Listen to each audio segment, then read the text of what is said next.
इस्लामकोट भरिसां ॻोठ जेका गोड़ाणो आहे गोड़ाणे डैम जा जेके मुतासर आहिनि हिकु भेरो ॿीहर इस्लामकोट प्रेस क्लब ते पहुता आहिनि चवनि पिया त पाणी खारो थी वियो हुनजे करे मुख़्तलिफ़ बीमारियूं पकिजी वियूं आहिनि सिहत जी जेका सहूलियत ॿुधाइनि पिया उते कोई कोन्हे अस्पताल आहे त हुन में अमलो मुक़ररु कोन्हे डॉक्टर मुक़ररु कोन्हे हीउ कहिड़ो मुतालबो कंदा अचो त हुन सां ॻाल्हि ॿोल कयूं। पाणी जर्जो जेको आहे न उहो खारो थी वियो आहे खूहनि जो पाणी जी सतह जेका आहे न उहा वधी वई आहे पाणी पीअण जे लाइक़ु कोन आहे ऐं कुझु ॻोठनि ऐं ढाणियुनि सां हिननि वाइदो एंग्रो वारनि कयो त असीं पाणी जूं टैंकियूं पहुचाईंदासीं उहो बि हाणे पहुचाइणु बंदि करे छॾियो आहे। जेके बीमारियूं थियूं सभु इन खारे पाणी सां अॻु में पाणी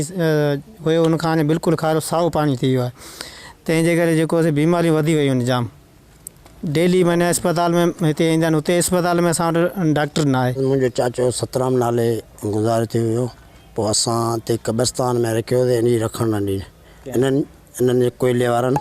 इन्हनि मने कई जंहिंमें मुख़्तियार क़ारेसी साहब आया ज़ुल्म त घणी थी वियो सफ़ा ज़हर खारो ज़हर ॾुक था भरनि माल त माल गलो जले पियो माण्हू त माण्हू जो गलो जले पियो पाणी एॾो ज़ाइक़ो ख़राबु आहे चांहि ॾुक था काढूं से बि ॾका ते निकिरी आयो थी ॿाहिरि। सिधो हुकूमत खां मुतालबो कनि पिया त जेका से वाइदा कया हुआ उन ते अमल करे ॻोठाणनि खे जेका इंसानी जेके ज़िंदगियूं आहिनि उन्हनि खे जेका सिहत ऐं पाणी जूं जेको सहूलियतूं आहिनि उहे फ़राहम कयो वञनि। गाज़ी बजीर अवामी आवाज़ TV न्यूज़ इस्लामकोट। विज़िट कयो अवामी आवाज़ मीडिया ग्रुप जी वेबसाइट awamiawaz.pk